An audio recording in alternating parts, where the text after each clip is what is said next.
Smeagol'den herkese merhabalar. Bu videoda konumuz Orta Dünya efsanesinin mimarı. Birçok soruyu cevaplıyoruz, birçok şey anlatıyoruz, detaylar veriyoruz, ırklara bakıyoruz, konseptleri tartışıyoruz ama biraz da başlangıç seviyesine hitap edelim istedim ben. Niye? Merak eden olabilir. Yüzüklerin Efendisi nedir? Herkes bir sinema filmi olarak biliyor. Ama aslında o bir roman. Hem de Hobbit'ten sonra gelmiş bir roman ve de yazan kişinin aslına bakarsanız en son yaptığı iş. O öncesinde çok acayip çalışmaları olan, çok acayip bir birikimi olan ve çok acayip bir miras. Biz bu dönemin fantastik dünya meraklarına çok acayip bir miras bırakmış bir adam. Hayal gücü kesinlikle sıradan değil. Hatta ve hatta fantastik dünya yazarı dediğiniz birçok kişi onun yanında son derece sıradan. Dönemimizin birçok fantastik hikayesine esin kaynağı bir yazar, esin kaynağı bir profesör. Ne yapıyoruz? Bugün Orta Dünya efsanesinin mimarı John Ronald Reuel Tolkien ne yapmış? Nerede okumuş?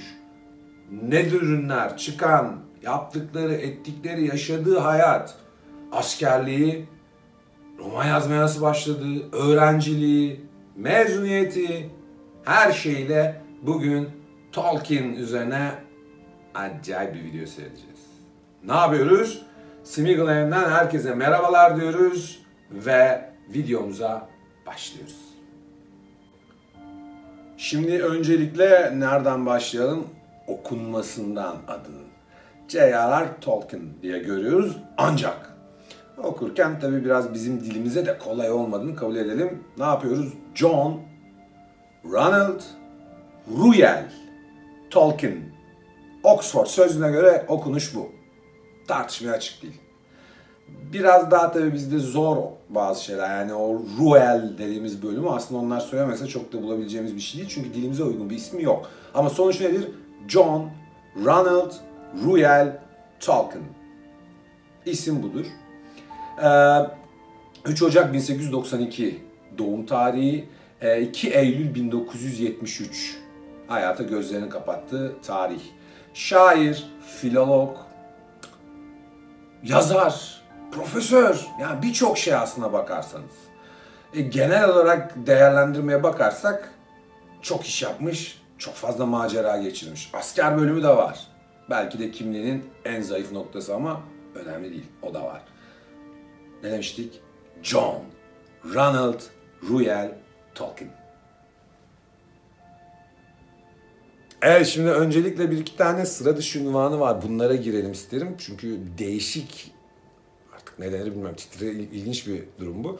1925 ile 45 yılları arasında Rawlinson Bosworth Professor of Anglo-Saxon diye bir unvanı taşıyor 20 sene boyunca. Bu Oxford'un 1795'ten beridir İngiliz kültürünü ve hayat standartlarını destekleyen, geliştiren, bunlara katkı veren kişilere verdiği bir ünvan. Aynı zamanda Pembroke College, yine Oxford grubunun bir üyesi. Orada da ayrıcalıklı üye pozisyonunda.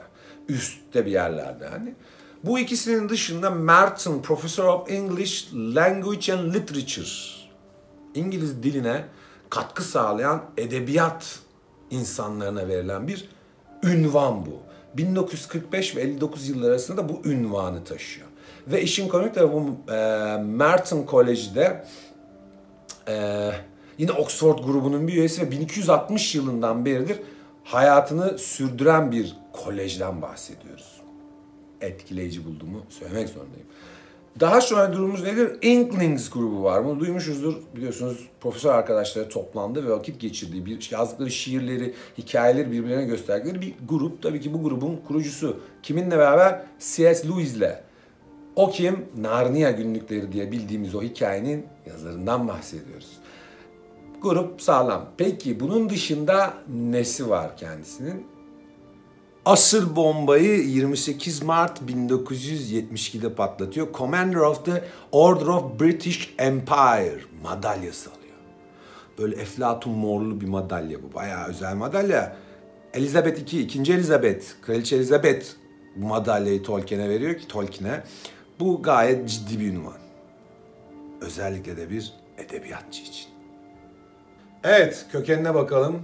Köken nedir? Yani nereden gelmişler? Dünyaya nerede gelmiş bu aile? Daha doğrusu kayıtlara nerede girmiş bu aile? Batı Prusya kökenli Alman bir aile öncelikle. Zaten Tolkien ismini de inceleyeceğiz, Tolkien ismini. Orada da birçok teori var tabii ki kayıt olarak. Königsberg bölgesi, Batı Prusya'nın Königsberg bölgesindeki Kreuzberg şehri. Bu şehir şu an Rusya sınırları içinde ve Slavskoye diye bu şehri bulabiliyoruz. İlk kayıt buradaki 1620 yılında Michel Tolkien. Kayıt bu, ilk ailenin bilinen üyesi Michel Tolkien. Kreuzberg şehir herhalde artık, kasaba da olabilir, bilemiyorum. 1620'den bahsediyoruz. İlk kayıt burası. Daha sonra doğal olarak ikinci kayıt oğlu Christianus Tolkien. Kayda göre zengin bir değirmenci 1663-1746 doğal olarak bundan kopya çekiyoruz. Niye? Bunları ezberleyecek halimiz yok. Daha sonrasında onun oğlu Christian Tolkien hayata geliyor ve Kreuzberg'den çok net birçoğumuzun ismini duyduğumuz Danzig şehrine göç ediyorlar. Bu şehir birçok tarihi referansta görebileceğiniz bir şehir. Şu an Polonya sınırları içinde Gdansk diye bilinen şehirden bahsediyoruz. Şimdi Christian Tolkien dediğim gibi Kreuzberg'den Danzig'e göç ediyor. Nedir? Günümüz Polonya'sı Gdansk. Bunu da söyledik. İki oğlu var. Daniel Gottlieb Tolkien ve Johann Benjamin Tolkien. Johann dediğimiz daha sonra John olacak ismini değiştirerek. Burada niye ona detayı verdik? Çünkü bizim ilgilendiğimiz Tolkien'e giden soy ağacındaki dal kendisi. Daha sonra bu iki karakter artık Gdansk'ta devam etmiyorlar ve İngiltere'ye göç etmeye karar veriyorlar 1770'li yıllarda. Nereden biliyoruz? Tabii böyle bir kayıt bulmak çok söz konusu olmasa dahi 1777'de İngiltere'de ilk kez kayıtları bulunuyor Tolkien ailesinin. Nasıl bulunuyor? O da William Gravel diye bir şahısla ve ortak olarak bir dükkan alıyorlar ve burada Gravel ve Tolkien isimli bir manifaturacı açıyor. Evet, bunu yapan Johann Benjamin Tolkien. Bu dükkan sayesinde ilk kez İngiltere'deki kayıtlara giriyorlar 1777 yılında. Kardeşlerden Daniel Gottlieb Tolkien İngiliz vatandaşlığını belli bir süre sonra kabul ediyor. Johann Benjamin Tolkien ise asla İngiliz vatandaşlığını almıyor. Bu ince bir detay. Ve burada tabii niye Johann veya John Tolkien'le ilgileniyoruz? Çünkü bu karakter kahramanımız John Ronald Reuel Tolkien'in büyük babası. Şimdi Tolkien ailesinin serüveninin macerasının nasıl başladığına baktık ama bence önemli bir nokta nedir? Etimolojisi. Bir ismin, bir sıfatın, bir takma ismin etimolojisi beni daha çok etkilemiştir. Burada da bakacağımız nokta belli referanslara sahip açıkçası. Ancak birçok teori var her şeyden önce bunu belirtelim. Bunların hiçbirisi net cevap değil. İlk iddia Tolkien denen bir kasabadan, Kuzey Polonya'da bulunan bir kasabadan, bugün de var olan bir kasabadan geldiği iddiası. Aramak isteyenler için Tolkien olarak geçiyor kasaba. Ve Kuzey Polonya'da ve buradan aldıkları bir lakap veya takma ad olarak bunu soyad haline getirdikleri söyleniyor. Yorum bu. Diğeri Tolkien soyu veya Tolkien oğulları anlamına gelen bir kelime olduğuna dair soyadlarının. Bu da aşağı Prusya. Biraz evvelki Kuzey Polonya'da tabii ki Kuzey Prusya oluyordu. Bu da aşağı, yukarı Prusya, aşağı Prusya. Yani genelde Prusya'dayız. Bu garanti. Tabii bakalım büyük üstad bu etimolojik sıralamada 3. sırada kendi iddiası var. O da diyor ki Almancadan geliyor diyor. Tolkien denen bir sıfat, cüretkar, atılgan, cesur anlamına geliyor bizim soyadımız. Profesör böyle açıklamış. İtirazı olan, ben itiraz etmiyorum. En sonucu ne? Tolkien. Kabul. Oradan yürü giderim. Saygılarımla. Şimdi soyadıyla ilgili teorileri birer birer duyduk. Bir de aile fertleri ama tabii ki önemlilerin herkesi değil. Baş karakterleri kim? Tabii ki Arthur Tolkien babası. John Benjamin Tolkien'in en büyük oğlundan bahsediyoruz. 1857 doğumlu bir karakter. Kendisi Handsworth, Staffordshire, İngiltere doğumlu. Bu şu an günümüzde Birmingham şehrinin bir banliyösü durumunda. Bir piyano ustası, piyano hocası ders veriyor, özel ders veriyor ve o piyanoları fine tuning yapıyor. Yani o sesini ayarlama, işte tuş sertliği gibi bu ince işçiliği yapan bir sanatçı aslında. Ancak 1877'de bir kriz anı, iş sahasının kriz anında iflas ediyor şirket, dükkanı artık ne derseniz. Doğal olarak bu genç azimli adam konuyu öyle bırakmıyor, kendini geliştiriyor ve devam ediyor hikayeye. Ne yapıyor? Bir banka katipliği görevi alıyor. Nerede? Güney Afrika'da. Hangi banka? Bank of Africa, yani Afrika'nın bankası. Herkes de biliyor nerede? Bloemfontein. Buraya yerleşiyorlar. Tolkien olarak ailesinin gezginliğini devam ettiriyor Arthur. Orange Free State, Güney Afrika, Bloemfontein. Banka katibi olarak hayatına devam ediyor. Bir süre sonra başarılarıyla bankanın da yöneticilerinden biri haline gelmeyi başarıyor Arthur. Bu sırada 1891 yılında Mabel Saffield'la tanışıyor ve evleniyorlar. Bunun sonucunda da 1892'de John Ronald Reuel, 1894'te de Arthur Hilary, o da Reuel bu arada. Hilary Arthur Reuel aslında doğuyor. İki oğlu. 1895 yılında Mabel Tolkien çocuklarının eğitimi ve şartların daha iyi olduğunu söyleyerek İngiltere'ye geri dönmek istediğini söylüyor ve Arthur bu isteğini kabul ediyor. Önden iki oğlunu ve eşini gönderiyor. Ancak ne yazık ki kendisi onlara hiçbir zaman katılamıyor.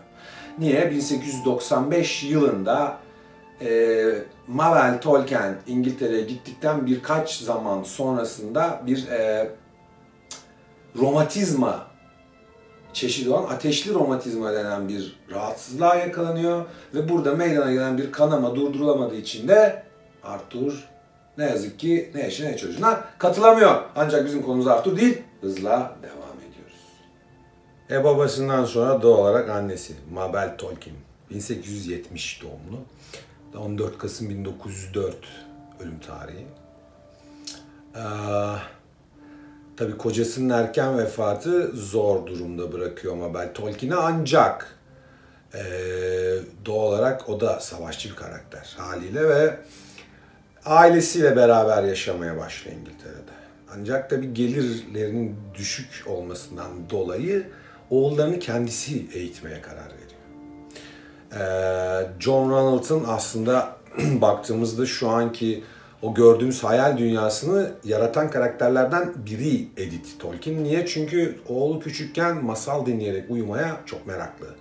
Artık klasikler bitiyor. Mabel Tolkien'in elindeki malzeme sona erince kendisi bazı hikayeler uydurmaya başlıyor. Bence bunun Tolkien'in bir şeyler yazma ihtiyacını hissetmesinde etkisi olduğunu düşünüyorum. Bu arada tabii şöyle bir detayı var. Çok ciddi bir katkısı olduğunu söylemiştim. Oğlunun, hatta bu arada ailenin şımartılan karakteri John Ronald Reuel, dile olan düşkünlüğünü fark ediyor. O merakını, o ilgisini görüyor. Ve ona okuma yazmayı 4 yaşındayken öğretiyor. 6 yaşına geldiğinde belirli Latince kalıpları bilir durumda Tolkien. Yazı yazabiliyor o sırada ve yaşıtlarına göre tabii ki bir tık önde. Şimdi bu noktada şöyle bir şey yapıyoruz. Ben isimleri okumak zorundayım çünkü uzun. Etkileniyor çocuk. Çok net geziyor. Nerelerden etkileniyor? Broomsgrove, Jane teyzesinin çiftliği olan Bag End, Alcester, Alvechurch, Sarehall Mill, Moseley Bog, The Client, Licky and Malvern Hills denen o bölgenin çeşitli dağ, tepesi, çimeni, ovası, şusu busu dediğimiz bütün bölgelerini gezdiriyor annesi oğluna. Ve o da tabii ki doğal olarak daha sonra hikayelerinde bunları kullanıyor. Gayet normal. Ne dedik? anne eğitiminden geçiyor erken yıllarda. John Ronald Reuel Tolkien. Tolkien.